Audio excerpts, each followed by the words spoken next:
Hello everyone, and welcome back to Venue Diagram. I'm Clay, and we are doing yet another Bob Dylan tier list, this time of Bob Dylan's albums of the 1990s. Hopefully you've been following along with the series. We have the 60s, the 70s, and the 80s already out there, and these are the Bob Dylan albums of the 90s, all ranked into our tiers. Reminder again of the tiers: we have Blind Willie McTell for the S tier, Leopard Skin Pillbox Hat for the A tier, Mozambique for the B tier, It Ain't Me Babe for the C tier, Desolation Row for the D tier, and Positively 4th Street because you got a lot of nerve on the F tier. These are just my opinions of these albums and kind of how I think about them as I'm looking at them right now. It's not any type of musical knowledge or any type of significant Dylanology going into this. It's just what I felt when the albums came out and how I feel about them now and how I feel that they've stood the test of time as a long-time Bob Dylan fan. The first album is, of course, 1990's Under the Red Sky. And this one is pretty interesting because it has its detractors. It has a lot of questionable, for Dylan, lyrics involved. But I think it's intentional. I think that it's like a kid's album. It has Wiggle Wiggle, Under the Red Sky, TV Talking Song, and 10,000 Men. All of them have these really simplistic, really kind of out there lyrics, and I think it works for what it's trying to do. So I'm putting it up here in the C tier because this is an album that I think it succeeds at what it is going for, even though what it's going for is not what most people want. Next, just going chronologically, we have the first 3 volumes of the Bootleg series. Now this, kind of similar to Biograph when it came out, was revolutionary.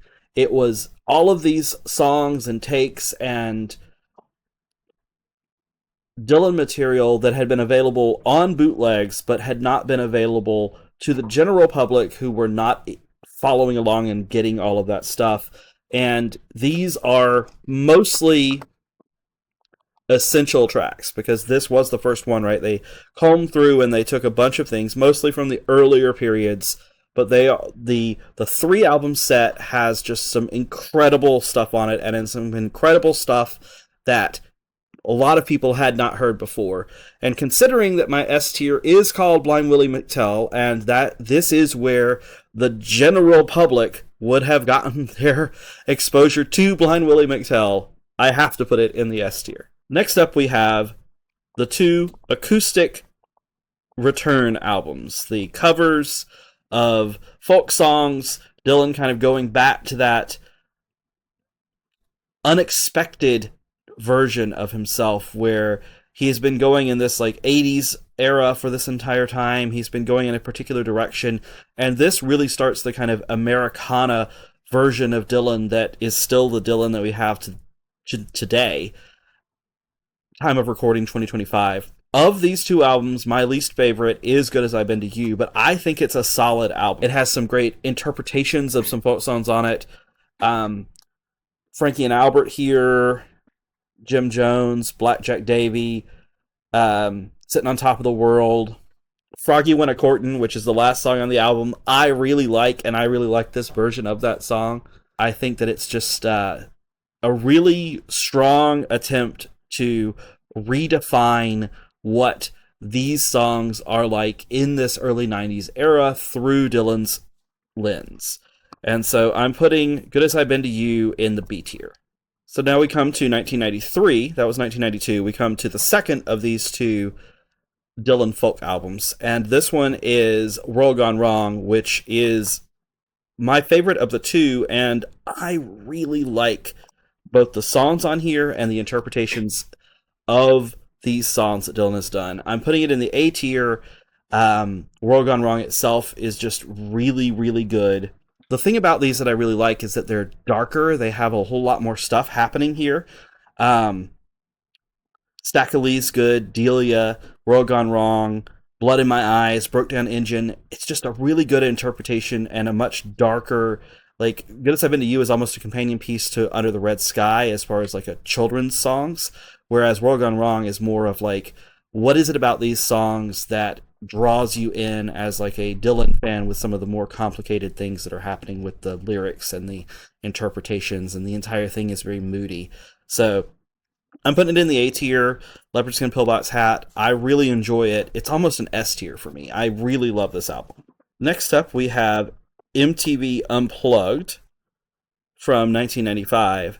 And this is another one that, because of where I was when these came out, it's much higher for me than I think it might be for some other people, because this was Dylan's like coming back into the public consciousness era. Playing at Woodstock 94, releasing this album, being on MTV, being a part of the culture. The Supper Club bootleg had come out, and it was just, it felt as though Dylan was re-entering the public consciousness. And for someone who'd loved all these Dylan albums for years, I'm in high school and this has come out, and there are actually other people who are listening to Dylan content. And this album, I went over to a friend's house and we watched the special together. Like, it was a big thing and it was really important. The actual songs themselves are good interpretations of these Dylan songs with kind of the more now classic Dylan band and Dylan sound. I'm putting it in the B tier because I think as a live album and a live reinterpretation of all of this stuff is just that's where it would fit in. Then of course next we have the big comeback, which is Time Out of Mind, 97. It hit big, won all the Grammys, was a huge and important turning point in kind of Dylan had been coming back, and now Dylan is back. Like, Dylan is a big part of the public consciousness. The album itself is interesting to listen to now because it is very produced. It has like the Lanois sound is such an important part of it, and the songs are almost hidden behind those sounds in some way, but the songs themselves are also great. I'm tempted to put it into S tier. I really, really loved it until the next studio album came out, which I think overtakes it in a bunch of different ways. So I'm putting it here in the A tier, but it's real solid. Has Lovesick, it has Make You Feel My Love, and then it ends with Highlands, which is just an amazing song. There's just a lot of really strong stuff on here. Cold Iron's Bound is also good. I definitely recommend listening to it, and like I said, it's real tight between being in the A tier and the S tier for me for this album. And then to close out the 90s, we have the second of the bootleg series, the Royal Albert Hall 1966